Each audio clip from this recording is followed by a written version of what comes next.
Welcome, folks, and welcome to another edition of Project Dissect on our YouTube page. Project Dissect is another edition of the Premier League running. It's actually very, very tough. Up there talking about Arsenal and Manchester City. They all did their business over the weekend, trashing Fulham, and of course, Arsenal getting a much-needed win at Old Trafford against Manchester United. We have so many talking points which we'll be dissecting, on this episode. And of course, what the next week entails. Man City will play on Tuesday, but before then, let's talk about what went down yesterday and Saturday. Let's just, take a look at Man City and Fulham first. I have Computer with me in the studio as well, so we'll be dissecting this together. So, Computer, there's so many, Fulham engagement, conversion, bragging before the game against Man City, but it was just a normal day in the office for Man City. Guess what? Well, welcome to the show, everyone. It's normal day for Man City. They win 4-0 to Fulham. It's the normal way. They did the same thing they did in the office, and I heard the news, and I don't know how true it is, that Rice said he's going to buy the captain of Fulham a Patek watch if they actually draw or they win Man City. But I guess it's the normal thing in the office. Man City, they're just showing their true colors, what we know them to do best. And moving away from that, let's talk about the key game. Over the weekend, talking about Arsenal traveling all the way to Manchester United. So that dissect it. It was a must-win for Arsenal, and they did a tidy job, kept a clean sheet, got the chance, and the lock-up shop. A very true 100% performance, professional performance by Arsenal. Yeah, a true professional performance by Arsenal. They won 1-0. Everybody was waiting for a disaster for Man United, maybe 3-0, 4-0. But I think Arsenal did the job. 3 points is the main issue here. Since you got to 3 points, you are good to go. And a lot of things people don't know is it takes a very good mentality for a team to win every single game, and Arsenal have been doing that this season.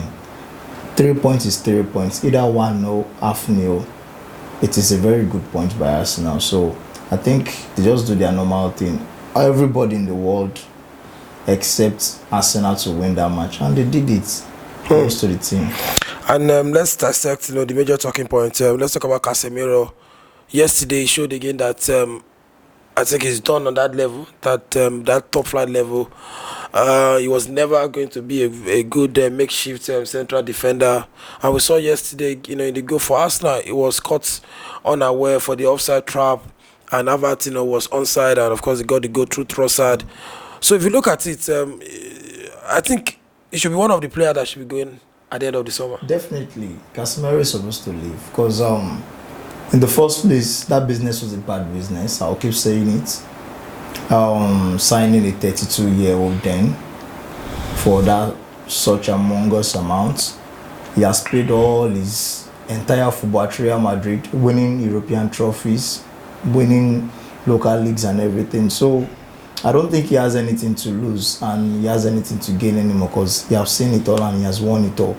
It actually reflects in his playing when the Copa, the Stanley list out, and Brazil couldn't even make a list of Casimiro in their team. So I think Casimiro is a player that should be done for retirement by now. Probably go back to Brazil and play maybe 1 or 2 years and hang his boots. He has done successfully for himself, but it's a very bad business for Man U for signing Casimiro, and I don't think he's needed in that team anymore.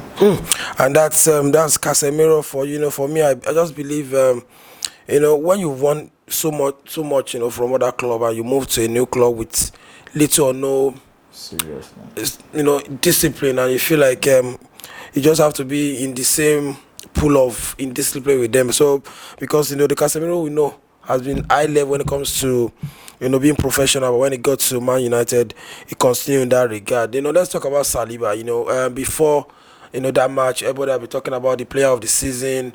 Does it what it should be Gabriel that should be inside in it?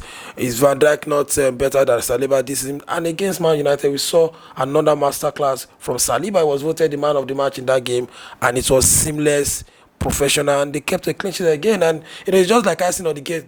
Raya has won the the Golden Glove, and they keep continuing to build on the clean sheet. Yeah, if I'm not mistaken, I think Arsenal has the best clean sheet in the league this season.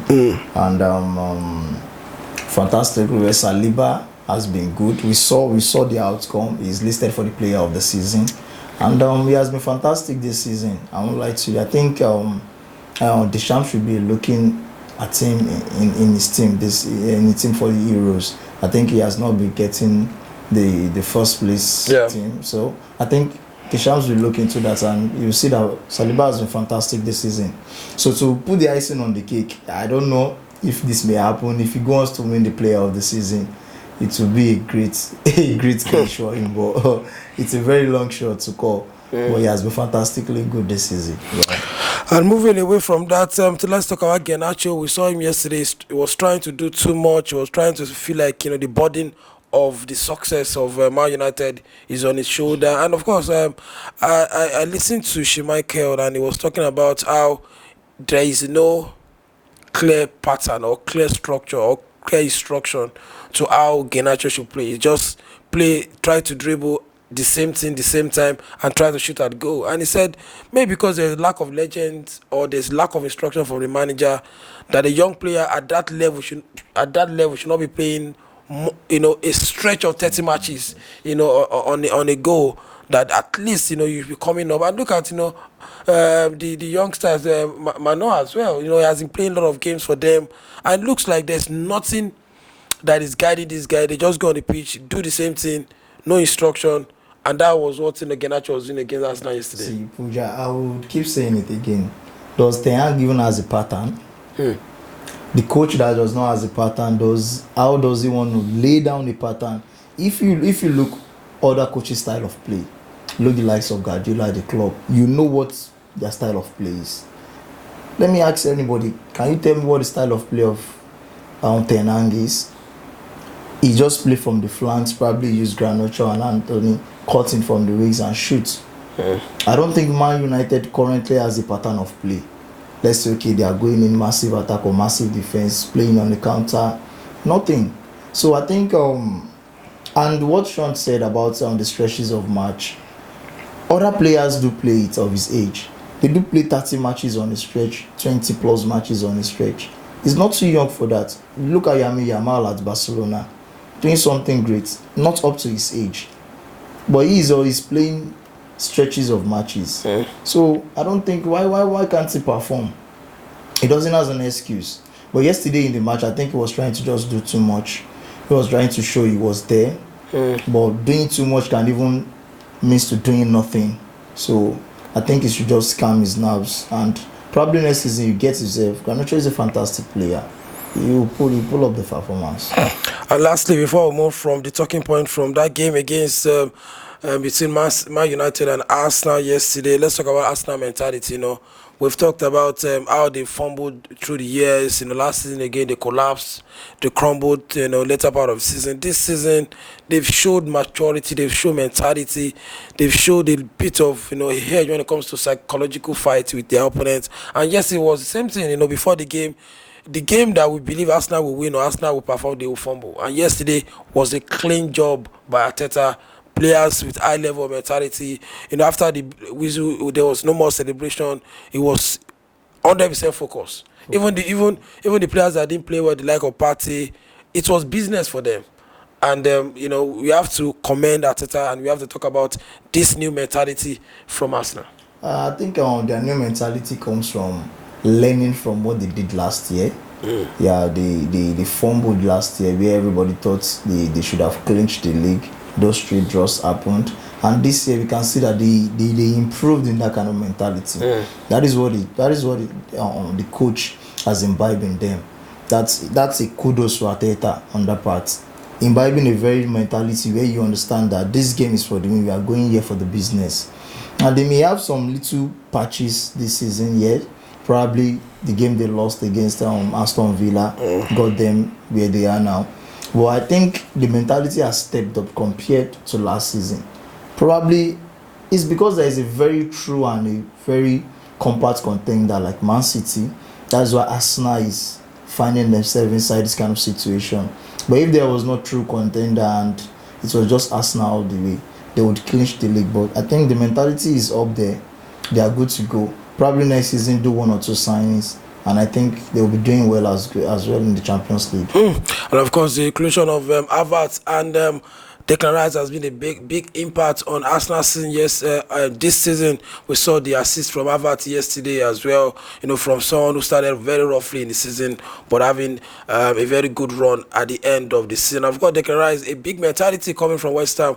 You know, winning the Conference League with that mentality into the dressing room, and Arsenal being very solid in the middle of the pack. That's what we can take on the Premier League rolling. It's very straightforward. Arsenal still leading Man City with a game in hand. That will be against Spurs on Tuesday, and anything can happen. Arsenal fans waited for Fuan to do it for them. They are going to waiting for another rival again, to do it for them. Talking about Spurs. Computer has been in the studio talking about, of course, the talking point from that game yesterday. But till we come your way, maybe next week where we'll be talking about who wins or who lost out in the title, talking about Arsenal and Man City. Still very poised now, but we'll see what happens next week. Join us next week, like I said, on the Premier League running, and follow us on our YouTube page at Puja Dissect, and click the notification button and join us next week. Bye for now.